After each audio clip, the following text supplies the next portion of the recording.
Estamos de volta para o segundo bloco do programa Tribuna Livre, pegando aqui o ponto final, na verdade o ponto continuando, né?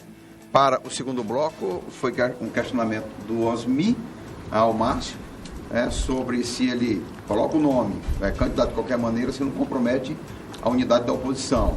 Da mesma forma também, o deputado Pistene colocou que o Gladys é candidato, se tiver outros candidatos é candidato, isso também não compromete a unidade da oposição. É mais ou menos isso, né?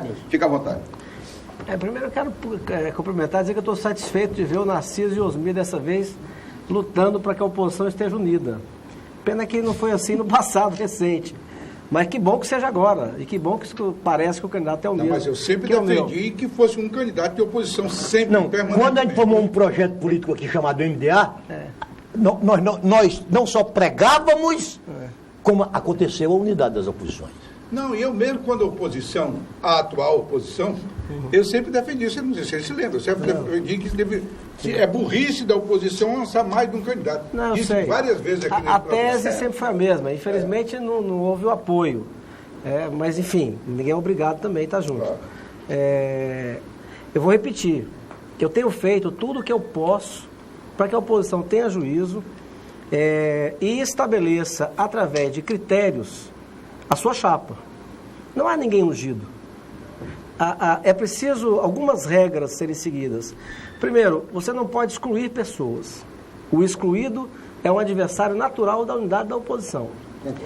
Você tem que unir não só na perspectiva do poder, mas você tem que unir na perspectiva de ganhar o poder e ter um conjunto de ideias e valores que sejam diferentes dessas que hoje governam o Acre e o Brasil. Senão você troca para não mudar nada. Então, se você estabelece critérios aos quais as pessoas se submetem, então você aceita o resultado disso. Não é o que eu estou percebendo. O que eu estou percebendo é que nós temos pré-candidatos que dizem o seguinte: eu sou candidato de qualquer maneira. E aí eu estou respondendo a isso. E dizendo que se for assim... É para o Rocha. Eu também... Não é só Rocha. Eu não vou brigar com o Rocha. Olha, já tentaram fazer. Eu brigar com o Rocha publicamente, não sei quantas vezes, não vou brigar. Mas isso não seria só uma força de expressão, não? Vários pré-candidatos já disseram isso. E que o Rocha fala abertamente também, no programa. Sim. Enfim, o que eu estou dizendo é que se você tem critérios, em cima deles, você tem como, todos se submetendo, você tem como garantir a unidade. Se não tiver critérios, como é o que eu estou vendo... aí quem vai tirar de mim o direito de ser candidato? Mas, Narciso, permita. Na marra? Na marra não tira. Depois vou ouvir o Pistene. Não foi definido, pelo menos, foi o que eu li.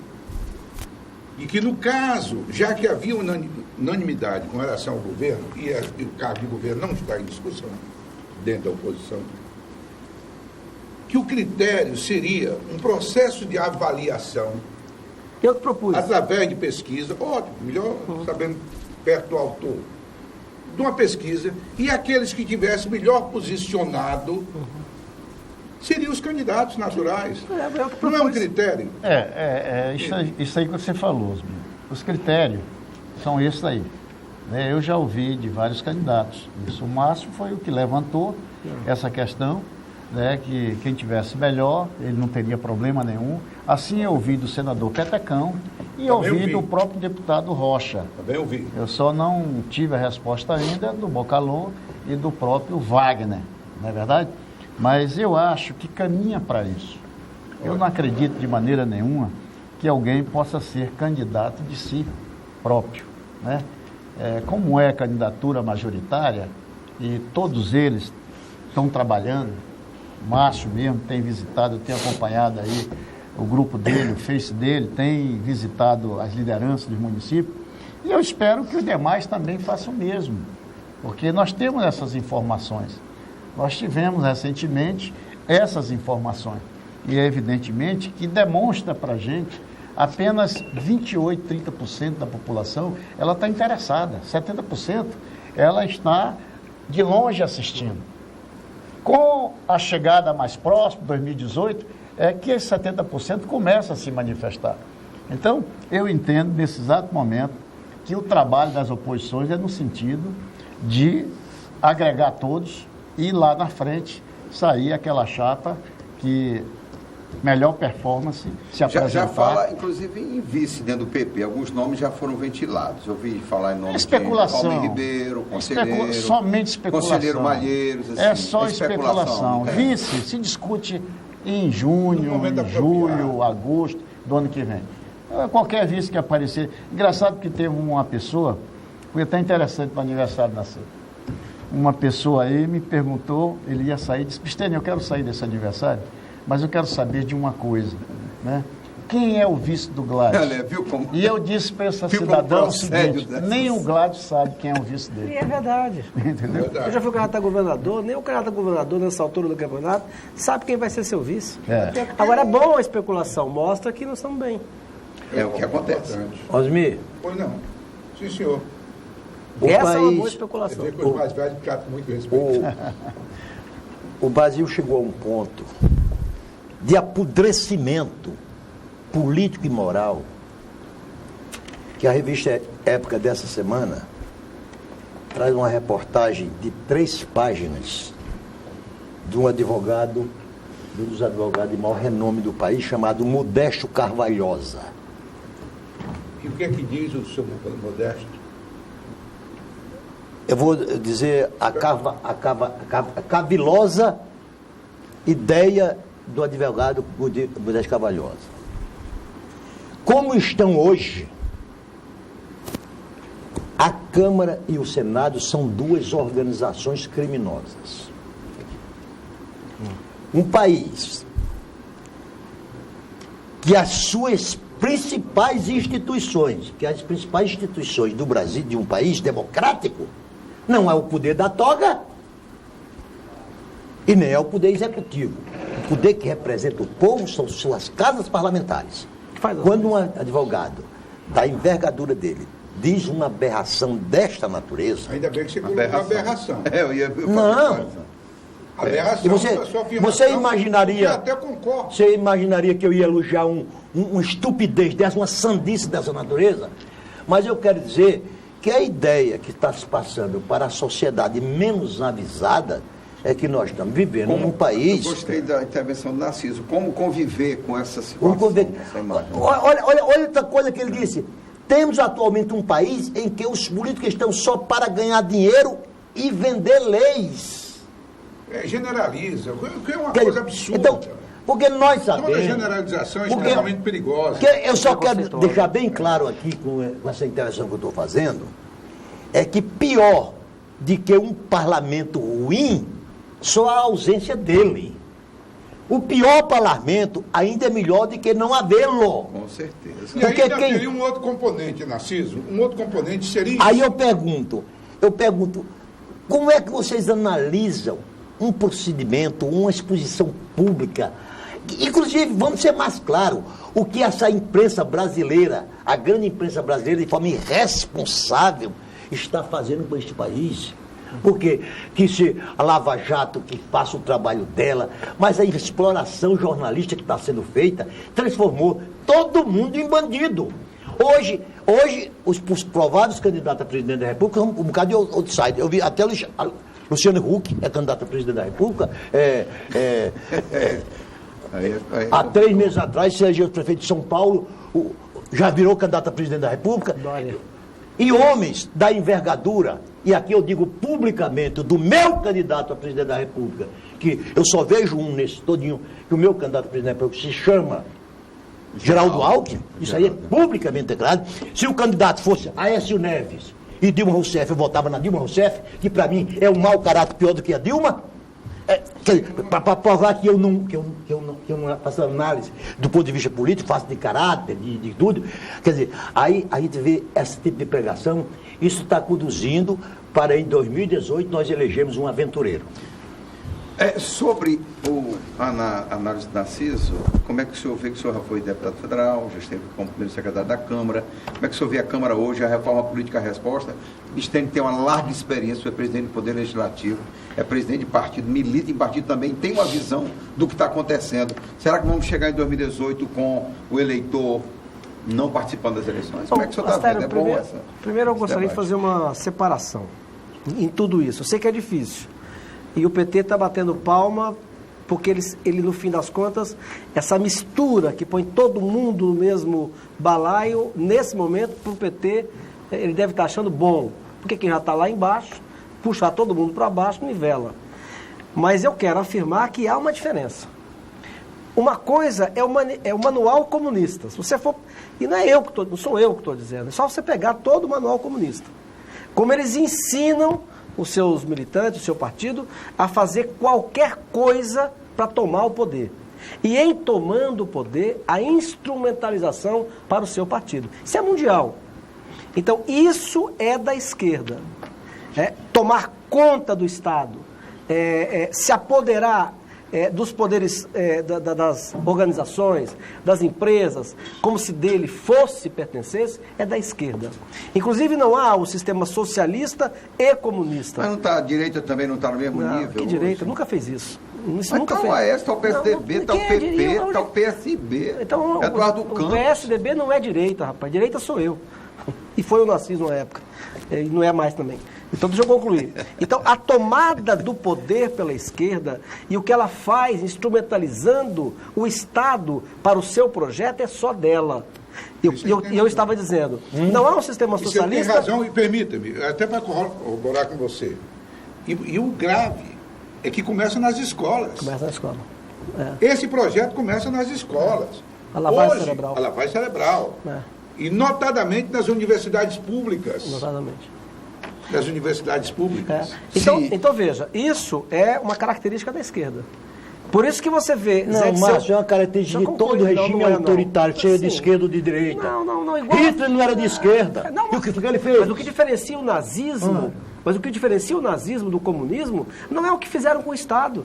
O que diferencia basicamente o nazismo do comunismo não é o que fizeram com o Estado. Com o Estado fizeram basicamente a mesma coisa. O que diferencia é o caráter internacionalista do comunismo, que já nasce pregando a revolução no mundo. No resto, na forma de dominar o Estado, são idênticos. Engraçado, né? Engraçado, interessante. O nazismo e o comunismo no Estado são basicamente iguais. Então, este modelo, como é aqui no Acre, rapaz? Você vê todo dia na imprensa.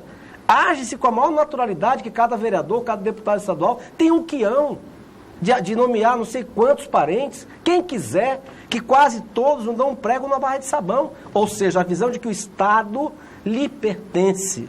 Mas esse ainda é um modelo brasileiro também. Não é. Isso é na Venezuela, em Cuba, é em todo canto. Bom, isso é uma coisa. Isso é o PT, isso é a esquerda.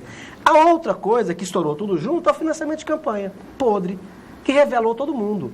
Quer dizer, aí eu disse o seguinte, olha, não escapam partidos. Não escapou nenhum. Nenhum partido, nem o meu, nem nenhum. Não, do senador Petecão. Escaparam pessoas. Sabe, né? Eu quero ouvir o Vicente. O Vicente está aqui. Eu tenho um olhar diferenciado quando se trata de esquerda e de direita. Às vezes é até interessante essa questão. O meu olhar, né, como homem público, é responsabilidade de cada um representante. Responsabilidade pública. Quando o povo te elege, tu assume aquilo para fazer por eles. É dar uma educação de qualidade, uma saúde melhor, né? Uma segurança para o cidadão. É esse o olhar que eu tenho quando se discute direita e esquerda. Eu pergunto aqui nessa mesa, quem é comunista em nosso Estado? Quem é o extremista de direita em nosso Estado? Eu sempre me questiono os nem do PCdoB, não posso responder, não. Eu me questiono muito sobre isso. Extremista e comunista, hein? Narciso, essa questão de você discutir ideologia. Muita gente discute ideologia como se ele fosse esquerda, o outro como se fosse extrema da direita, né? Eu, particularmente, eu tenho outra visão política. Eu até brinco às vezes, né, quando alguém fala em esquerda, que eu digo assim, só no trânsito da China, quando o guarda apita e pergunta se você quer vir para a direita ou para a esquerda. Permite fazer só um ligeiro adendo. Mas é interessante a visão de claro. É bem pragmática, porque... Eu respeito. O que eu quero dizer é o seguinte, para mim, na prática, até porque isso é uma discussão muito longa. E boa. Na prática, a grande diferença que existe é que as esquerdas mesmo, elas ainda acreditam que o Estado é um ser milagroso e que pode gerir e construir tudo, né? E amaldiçoa o sistema privado. Essa é a grande diferença. Agora, no Brasil, nós nunca tivemos um sistema liberal, nós temos que reconhecer isso. Nunca houve, na prática, um sistema liberal genuíno. Liberal. Genuíno, puro. Teve um neoliberal, mas... O grande pensador sobre isso, eu esqueci até de trazer uma frase dele aqui hoje, Roberto Campos, ele dizia isso com muita propriedade, que nunca houve. O Brasil não foi apresentado ao liberalismo. Nós sempre tivemos um misto. E basta dizer, tanto é verdade, que esse tamanho do Estado está cada vez mais gigante e não é de hoje. Não é do tempo do PT também. Não é do tempo do PT. Eu ainda me lembro, e vou encerrar aqui só para concluir, quando eu fazia parte do PFL, e fui deputado federal pelo PFL... PFL na Bahia. Que é um partido que, em tese, partido da Frente Liberal. Que, em tese... Era Magalhães Pinto. Programa liberal. Magalhães Pinto, né? Mas toda vez que o governo apresentava algo que aumentava o tamanho do Estado, primeiro aprovaram o PFL. Toda vez que o PFL, que o governo apresentava aumento de impostos, que em tese os liberais são contra, 100% são contrário. contra, né? Mas toda vez que apresentavam, você ia fazer a lista, o mais fiel dos eleitores no Congresso era o PFL. Então, aqui nada dá certo. Aliás, dizem que nem a máfia dá certo aqui, né? Não, Osni, É porque antes de programa tem que ter caráter. Não, né? Osni, Isso é uma não. reforma moral. política. Não, Fica à vontade. Assim. Márcio, Quero falar da reforma Márcio. política também. Já. Márcio, Congresso Brasileiro, esse que está aí, tem representante de 28 partidos dos 35 partidos existentes. É uma exclamação. Tem mais 30 partidos aguardando que o Superior Tribunal Eleitoral o brevete para ele entrar no mercado. Porra! Para entrar no mercado. Virou mercado. Virou, né, Márcio? Porque o grande problema, porque eu escutei o Bistini falar aqui, para mim, essa noção de direita e esquerda, do ponto de vista político, só me serve, de esquerda e direita, só me serve para sinal de trânsito. Você comunga com o Bistini, então? Eu gosto de gênero grau. Eu discordo, que se dá um tempo. Eu vou citar um exemplo.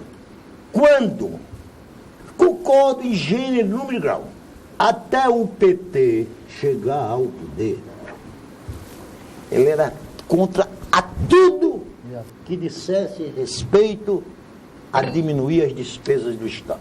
A diminuir as despesas do Estado, tudo.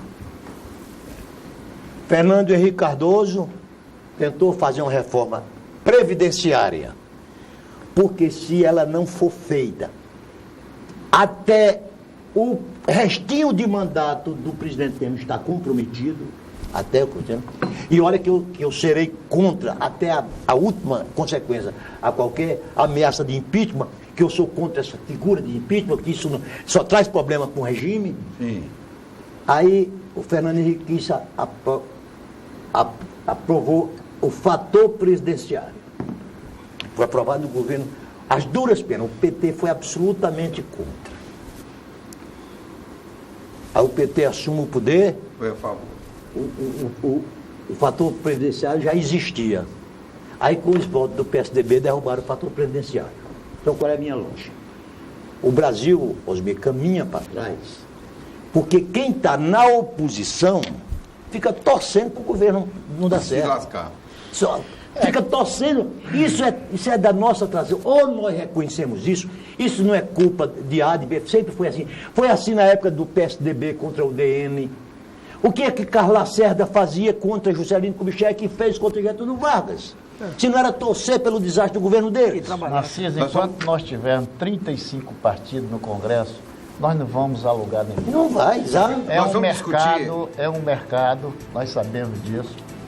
E o cidadão tem que saber que a participação dele é muito importante, porque às vezes critica a classe política, mas às vezes ele vota no fisiológico, que vai lá para ver o bem-estar dele. É o sujeito oculto da Lava Jato. Se nós não tivermos uma mudança nesse sistema político, vai continuar, pode ser esquerdista, direitista, não vai consertar esse problema. Deputado Bistini, o problema se resume no Congresso Nacional. Esse assunto a gente vai discutir aqui no terceiro bloco, partidos, coligações, lista fechada, reforma política. Dá tempo ou não dá tempo às eleições de 2018 de uma coisa que está se desenhando, que é uma abstenção gigantesca nas eleições de 2018. A gente vai para o intervalo e volta para o terceiro bloco.